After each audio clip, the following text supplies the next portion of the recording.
Podem sentar, meus amados irmãos.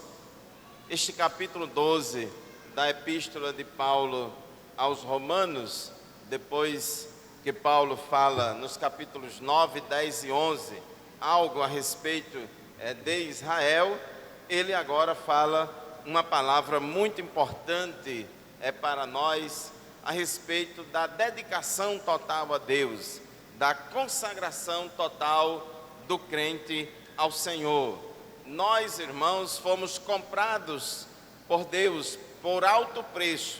A Bíblia diz que nós não fomos comprados com prata, ouro, nós não fomos resgatados da nossa vã maneira de viver com preço de coisas materiais, mas nós fomos resgatados com o próprio sangue de Jesus Cristo. Nós estávamos destinados à condenação eterna, nós estávamos destinados à perdição, à danação eterna, mas Jesus nos resgatou, Jesus nos salvou, nos comprou para Ele, irmãos, e por isso Ele quer que sejamos dedicados totalmente ao Senhor. Deus, Ele não quer que a gente sirva a Ele somente de uma forma ou da maneira que a gente melhor acha que deve servir. Algumas pessoas acham que deve dar a Deus o coração e o corpo é com Ele mesmo. O coração é para Deus, mas o meu corpo eu faço dele o que eu quiser. Outros acham que deve dedicar a Deus só a alma, só o espírito, mas o resto ele faz o que quiser. Mas, meu querido irmão, minha querida irmã, a palavra de Deus diz, Jesus falou que devemos os dois maiores mandamentos, amar a Deus sobre todas as coisas e o próximo como a si mesmo. Deus não aceita que sirvamos a Ele pela metade. Deus não aceita que a gente fique cocheando entre dois pensamentos, como o povo de Israel servia lá na época de Elias, servia a Deus e servia também a Baal. Aliás, meus amados irmãos, o que a gente observa na palavra de Deus ao longo do Antigo Testamento, o povo de Israel nunca deixou de cultuar a Jeová. O problema da idolatria deles é porque, além de cultuar Jeová, eles cultuavam também a Baal e a outros deuses ali dos cananeus. Eles não tinham uma dedicação total ao Senhor.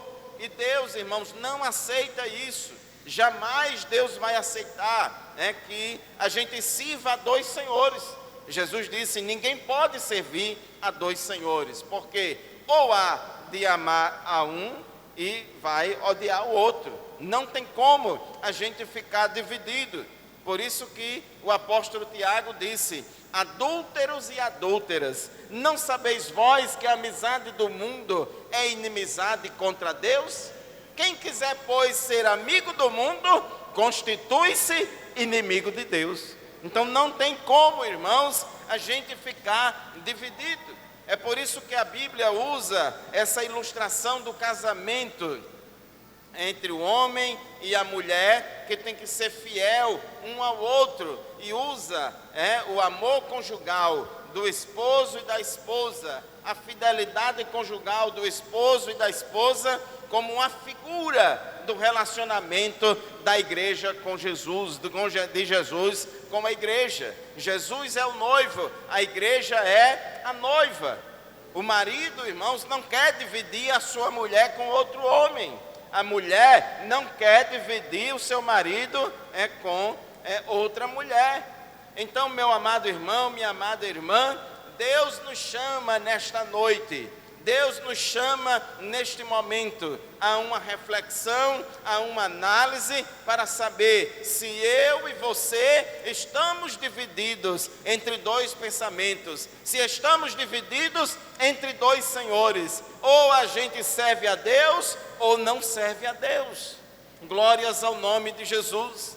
Nós sabemos, irmãos, que vivemos aqui neste mundo, como o pastor Miranda já falou há pouco tempo, este mundo que a Bíblia diz aqui que a gente não deve se conformar com ele, não é o mundo físico, natural, não se refere à natureza, mas esse mundo que a Bíblia diz que a gente tem que manter distância dele, irmãos, se refere a este presente século mau, dominado pelo espírito da Babilônia. Essa mentalidade é do homem, longe de Deus e em oposição a Deus, que é facilmente influenciado por espíritos enganadores, por doutrinas de demônios, que atua no mundo, enquanto Deus, através do seu Espírito e da sua igreja, trabalha para chamar os homens ao arrependimento, à conversão e à entrega total a Deus.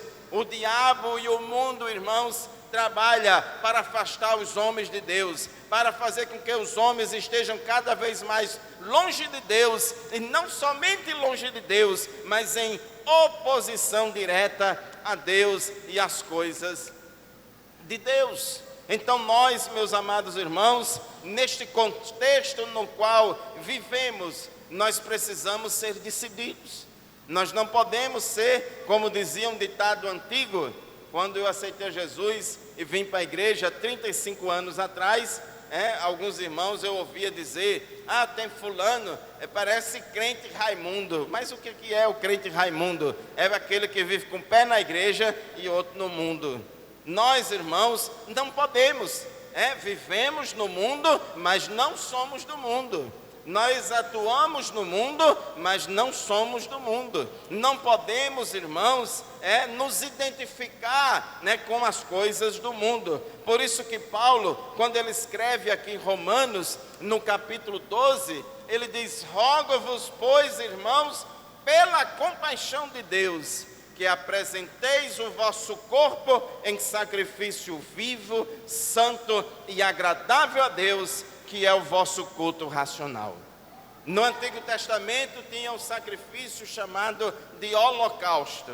O holocausto significa oferta totalmente queimada ao Senhor, sacrifício totalmente queimado ao Senhor, totalmente dedicado a Deus.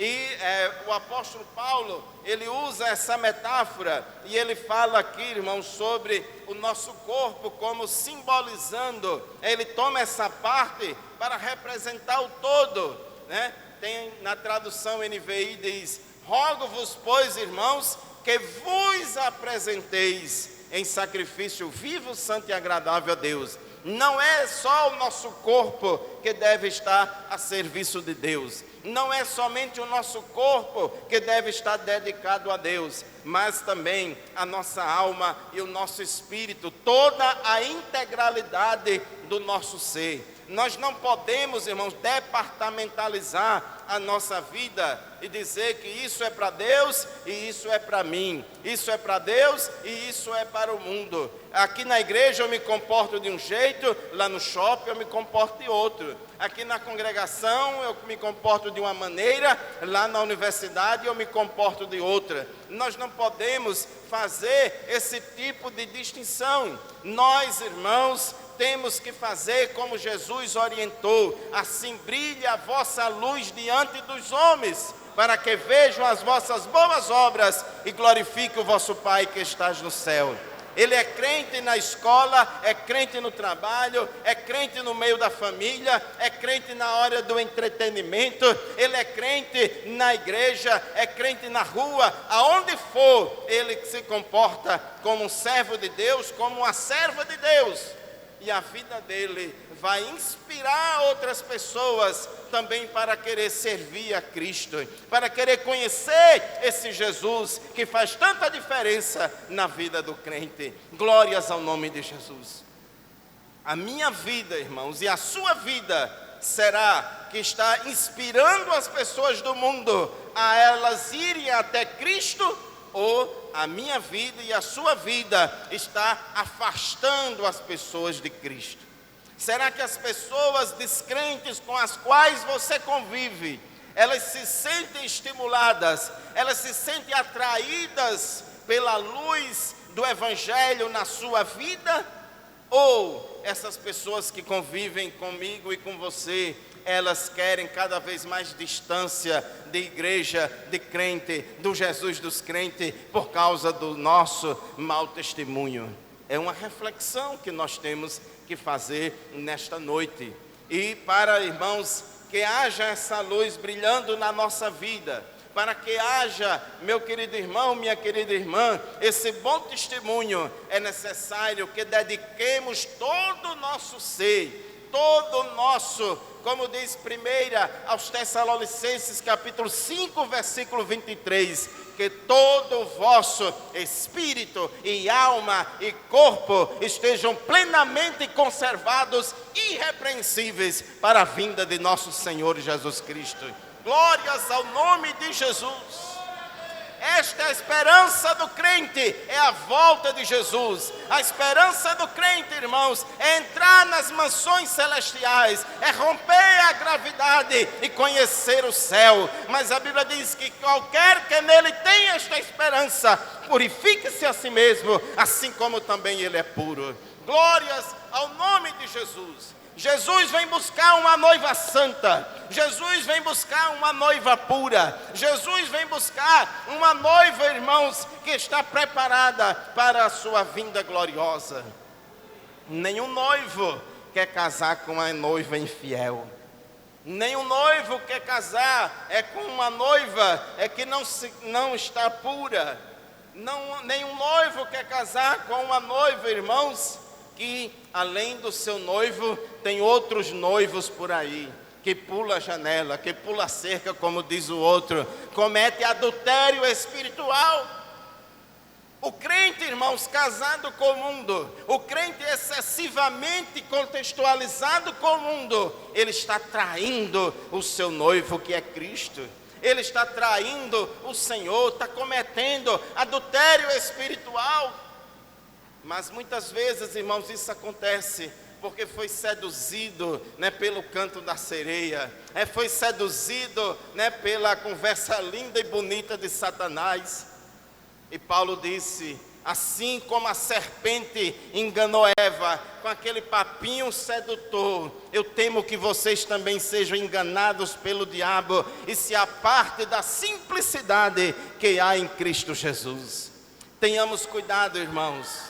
Tenhamos cuidados, porque muitas coisas acontecem no dia a dia para tentar nos afastar de Deus, para tentar nos afastar do Senhor. Daí a importância de termos uma vida totalmente dedicada ao Senhor. Se dedicar a Deus, oferecer a nossa vida no altar do Senhor todos os dias. Não é somente na hora do culto, não é somente dentro do templo, não é somente durante um trabalho da igreja, mas é constantemente, a vida toda. Apresenteis o vosso corpo, ou vos apresenteis em sacrifício vivo, santo e agradável a Deus. Aleluia! Será que Deus está recebendo o seu culto? Será que Deus está recebendo o meu culto? Porque a Bíblia diz que obedecer é melhor do que sacrificar. Nós não podemos cultuar a Deus de qualquer maneira. Nós não podemos servir a Deus de qualquer maneira. Ah, pastor, mas eu tenho uma oratória muito bonita, eu sou muito entoado para louvar a Deus, eu uso os melhores equipamentos, eu tenho muita sabedoria, o culto aqui é feito numa liturgia muito maravilhosa, é tudo impecável, mas será que Deus está recebendo? Quantos exemplos, irmãos, a gente tem na Bíblia? O povo servia a Deus, honrava o Senhor com os lábios, mas o coração deles estava longe de Deus. Então, irmãos, não é qualquer culto que Deus recebe, não é qualquer sacrifício que Deus recebe, não é qualquer louvor que Deus recebe. Caim e Abel foram oferecer um culto a Deus, mas a Bíblia diz que Deus aceitou a pessoa e a oferta de Abel, enquanto rejeitou a pessoa e a oferta de Caim, porque o coração de Caim era mau. Por isso que ele diz que devemos oferecer esse sacrifício vivo, santo e agradável a Deus. Louvado seja o nome de Jesus. Quando eles queimavam o holocausto lá no Antigo Testamento, queimava a carcaça daquele animal ali em cima do altar e subia aquele cheiro de churrasco, aquele cheiro de carne queimada, aquela fumaça da carne queimada subia, e aquilo ali era uma figura, era uma ilustração, e o escritor bíblico dizia: esse sacrifício subiu até Deus como cheiro suave e agradável ao Senhor. Como é bom, irmãos, oferecer um culto que Deus se agrada. Como é bom oferecer um culto que Deus recebe. Aleluia, glórias ao nome de Jesus. Um sacrifício agradável a Deus. Nós podemos até agradar o pastor, mas se não agradar a Deus, não vale de nada. Podemos até agradar a igreja, o povo, a A e a B, mas se não agradar a Deus, não vale de nada. O culto não é para você. O culto, irmãos, não é uma oportunidade para a gente fazer um show, né, para aparecer, fazer uma apresentação. Mas o culto, irmãos, é para o Senhor se agradar, para Ele receber. Aleluia, glórias ao nome de Jesus. E não vos conformeis com este mundo. Não siga a forma do mundo, não se amoldem à forma do mundo. Uma massa mole, uma massa plástica, uma massa moldável, ela vai assumir a forma da forma que você botar dentro dela. E eu quero dizer uma coisa, irmãos, a caixa de Jesus é diferente da caixa do mundo.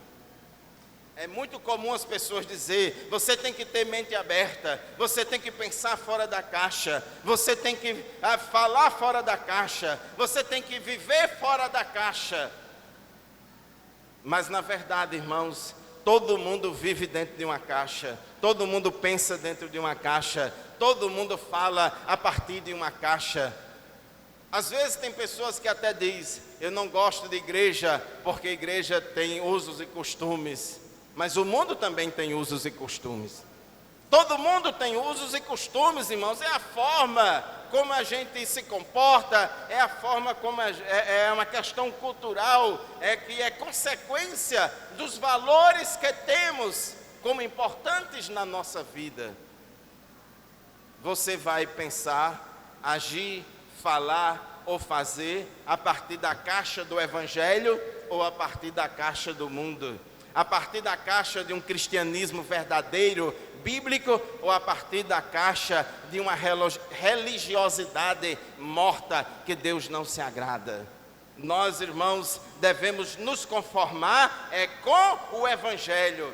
Glórias ao nome de Jesus. Não é moldar o Evangelho para se adaptar a nós, mas é transformar a nossa mente, transformar a nossa cosmovisão, transformar a nossa mentalidade. Glórias ao nome de Jesus.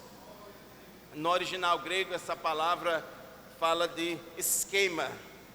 Não se adapte, não siga o esquema do mundo, não se amolde, não se conforme ao esquema do mundo. O mundo tem um esquema preparado para afastar você de Deus, para levar você para longe de Deus. Mas ao invés da gente se conformar com o mundo, ao invés da gente viver excessivamente contextualizado com o mundo, Deus nos convida, irmãos, nesta noite, a mudar a nossa mente, a transformar a nossa mente, a transformar a nossa mentalidade. O crente, irmãos, que vive uma vida dedicada a Deus, como a gente falou aqui no versículo 1, ele, irmãos, tem vontade de cada vez mais estar perto de Deus e longe do mundo. O próprio Jesus, irmãos, falou: eu não sou do mundo, vocês não são do mundo, como eu também do mundo não sou. Sabei que se o mundo vos odeia, primeiro eles odeiam a mim. Não tem como, irmãos, haver esse casamento. Não tem como haver essa comunhão entre luz e trevas. Jesus mesmo falou, porque o mundo aborrece a Cristo e as coisas de Deus, também vai aborrecer o crente fiel, a igreja fiel. Então, ao invés da gente se conformar com o mundo, ao invés, irmãos, da gente ficar cada vez mais tentando, às vezes tem crente, irmãos, que ama tanto o mundo, que é que ele fica cada vez mais querendo saber até onde pode ir.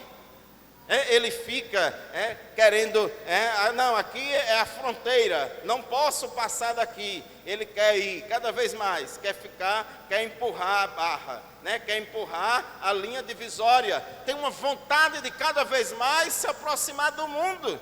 Mas ele se esquece que cada vez mais que se a gente se aproxima do mundo, se distancia de Deus. São duas coisas opostas, mas à medida que você vai se aproximando de Deus, você vai se distanciando do mundo. Aleluia, glórias ao nome de Jesus. Ao invés de você viver se preocupando em agradar o mundo, ao invés de você viver querendo ganhar likes do mundo, curtidas do mundo, se preocupe em agradar a Deus. Ah, pastor, mas todo mundo está fazendo assim, eu vou fazer também. Mas todo mundo está dizendo assim, eu vou dizer também. Você não pode ser seduzido pelo efeito de manada. Você não é Maria vai com as outras. Você sabe o que quer. Você sabe qual é o caminho do céu. Você sabe a verdade do evangelho. Você tem que ter coragem de dizer não ao pecado, não ao mundo e dizer sim para Deus. Glórias ao nome de Jesus.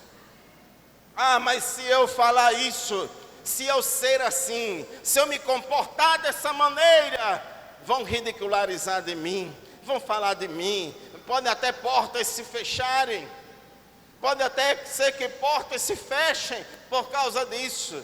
Pague o preço, seja fiel. Jesus disse que aquele que se envergonhar de mim e das minhas palavras, dele eu me envergonharei na presença do meu Pai e dos seus santos anjos. Glórias ao nome de Jesus. Ao invés de querer viver se amoldando e se adaptando às coisas do mundo, transforme a sua mente, transforme o seu coração.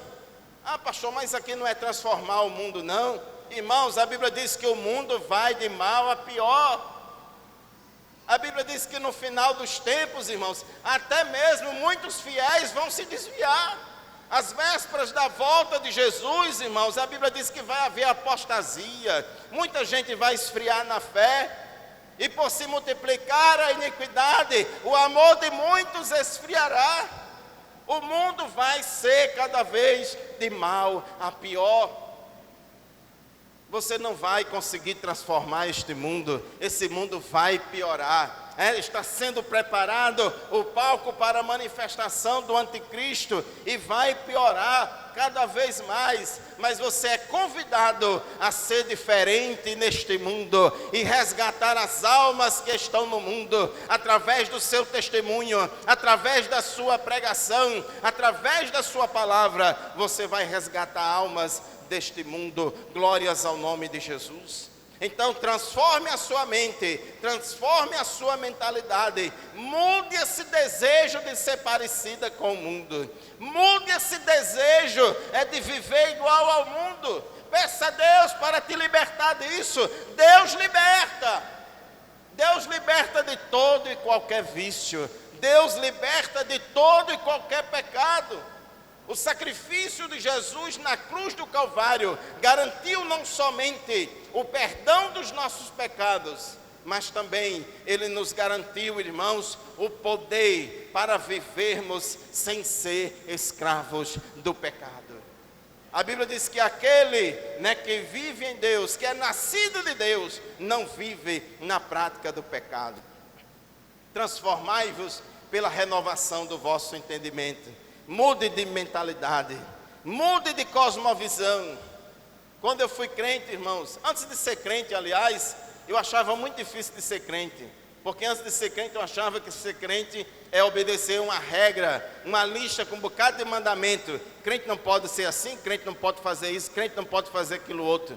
Isso era o que eu pensava antes de ser crente. Eu dizia, eu nunca vou ser crente, não tenho condição, está vendo que eu não consigo obedecer essa ruma de coisa aí? É muito difícil. Isso era o que eu pensava. Mas por que eu pensava assim, irmãos? Porque eu não tinha a mente de Cristo, eu não tinha a mente transformada. Glórias ao nome de Jesus. Mas quando eu entreguei a minha vida a Jesus, quando eu me ofereci a Cristo em sacrifício vivo, santo e agradável a Deus, quando eu me entreguei a Jesus, Deus transformou a minha vida, Deus mudou a minha mentalidade, Deus mudou, irmãos, os meus gostos, glórias a Jesus. E assim, meu querido irmão, minha querida irmã, Deus fez não somente comigo, mas com você também. Deus muda, Deus trabalha na nossa vida. E assim, irmãos, mudando esta mentalidade, através da palavra de Deus, através da santificação, através da ação do Espírito Santo na nossa vida, nós vamos experimentar, aleluia, vamos experimentar. Cristianismo é experiência. Ser crente é ter experiência pessoal com Deus. Ser crente, irmãos, não é uma abstração. Ser crente não é uma teoria. Nós vamos experimentar qual seja a boa, agradável e perfeita vontade de Deus. Não siga a vontade do mundo, mas siga a vontade de Deus. Não siga a vontade daquela pessoa que é colega seu, Não siga a vontade daquela amiga sua que quer te levar para o mundo, mas siga a vontade de Deus. O melhor lugar do mundo é o centro da vontade de Deus, porque ela é agradável, é perfeita e ela é boa. Aleluia. Que Deus abençoe a todos nós, em nome de Jesus. Amém.